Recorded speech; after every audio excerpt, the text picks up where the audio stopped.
Such a thought-provoking movie and such an amazing woman. Yeah, she's incredible. Wow, so she's still alive? She's still kicking. She's still working? Yeah, and not only that, she's still on the same warpath that she's been on since the 60s. She's tiny.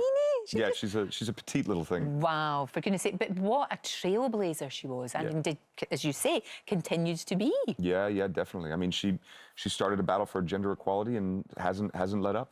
I know, it's wonderful. It still keeps going. Yeah. And a lot of it is down, it has to be said, to this groundbreaking relationship where years before it was even thought of, he stayed at home. Yeah. He helped her. He looked after the kids. He enabled her to do whatever she had to do. He did. That's really the beautiful thing about this movie is, it was written by Ruth's nephew, Daniel Stiepelman. Right. So if anybody else would have written this movie, it would have been a courtroom drama. Yes. But we really had access to sort of the behind the scenes, to sort of the woman behind the frock. And in Marty's case, the man behind the apron. And what a relationship they had. Yeah. It was remarkable, wasn't it? It really was. It was, because back then, I mean, we forget now. We forget how the way things have changed. Still got a ways to go, but things are so much different then. When it was unheard of for a man to stay at home and look after the kids. Yeah. And for the wife to go out. Their relationship was incredibly progressive by, the standards of the 50s, 60s, and 70s in America. I mean, it's even progressive by today's standards. He was a man who was willing to do whatever it took to support and foster his wife's success because he believed in what she was doing. It's incredible, isn't it? It really is. And you've said doing this and getting to know this man and getting to know Ruth as well, because sadly he's no longer with us, made you better at being a husband and a dad.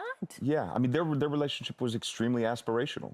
So seeing how good of a partner he was, seeing the sort of equal structure in their relationship really inspired me. I mean, when you watch this movie, you can't help but think, God, I wish I had a relationship like that, And I've got an amazingly intelligent, smart, powerful wife. So getting to walk in Marty's shoes for a couple months sort of made me think, well, how do I be more like that? How do I be a better husband and a partner and a father? It makes perfect sense. Is it luck that you've chosen all these incredible movies, or are you just somebody that just knows when you get a part that you think? I mean, you think of something like The Social Network. That was That was luck. Interesting. Yeah. But at the same time, I'm 6'5", and they needed someone who was 6'5", and there's not that many actors out there who are 6'5". That's true. So happy really days. We need tall guys. You're tall. Come over here. Come do this. Tall. Come in here and do this twice. Yeah, exactly. Yeah. It should be really good. Yeah. But I mean, because you have got this fantastic reputation for being in really classy productions, movies that you do, because of course everybody loves going to the movies, and of course everybody loves action movies, and that's all great.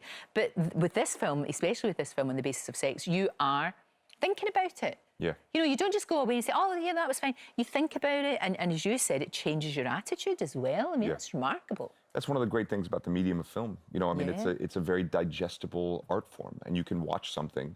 And look, I'm not going to be naive and say that films can change the world, but they can sometimes affect one person's perspective. They can make a little difference, that's for sure. First time you worked with a female director, was that in any way different? No. Not Good, at all. I'm glad you said that. I mean, no difference. So anyone who's got any sort of apprehension about it, I can tell you conclusively, you'll be fine. It's great. It's all right. Yeah. Don't worry, boys. It's absolutely fine. Yeah. Now, look, when you're an actor, and especially over in this country, there's this kind of thing that your parents would always say, you must have something to fall back on. Right. You have, not that you need it, but you've got a bakery. You run a bakery? My wife started, she started with one bakery, and it was just a passion project of hers. Love it. And then that just grew and grew. She has promotional deals where anytime I have a movie that comes out, if you bring in your ticket stub, you get a free something or other, like a little treat. That is very good. Yeah. I like that a lot. She's just trying to get those ticket sales. I like the synergy of that. Yeah, exactly. It works very, very well. Symbiosis. Now, look, you're over here. Is this just promotional, or can you actually do things when you're in the UK? Can you go and play golf, or can you go in shopping, or see some plays or something? I don't have time on this trip. It's just such a quick trip, but I'll be back over here. Right. I've got 2 projects over here this year, so I'll have time. Oh, good, good. And in the meantime, the movie is out a week today. Great, yeah. And I just loved it because it's on so many levels. I loved it. I just thought it was so interesting. And wow, what an inspirational lady. Yeah. And man. I mean, our husband too. Yeah, it was so good. It really was. Yeah, well, good. I'm glad you enjoyed it. Thank you for coming in and talking to us. Sure. Come back and see us anytime. Okay. And if you want somebody to go shopping with, I shall come with you. Done. Or the Deal. theatre, if you bring me cookies. Sold. Thank you.